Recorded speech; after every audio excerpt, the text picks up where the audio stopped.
আসসালামু আলাইকুম, hello viewers. এই মুহূর্তে দাঁড়িয়ে আছি চৌধুরী মসজিদ, 100 বছর আগের পুরনো মসজিদ। আপনারা দেখতে পাচ্ছেন এই মসজিদটি স্থাপিত হয় 1795 সালে।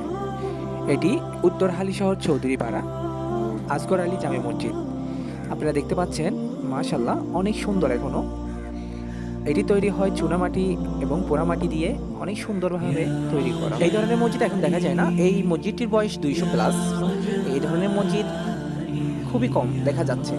আর হচ্ছে যে এটি স্থাপিত করেন আসগর আলী নামে স্থানীয় ব্যক্তি।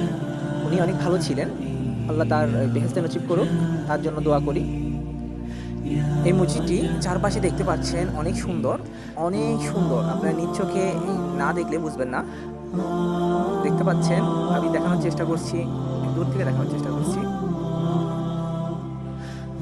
সবাই এসে ঘুরে যাবেন, দেখে যাবেন। সবার কাছে দোয়া রইল। আর ভিডিওটি ভালো লাগলে লাইক, কমেন্ট, সাবস্ক্রাইব করতে ভুলবেন না। আল্লাহ হাফেজ।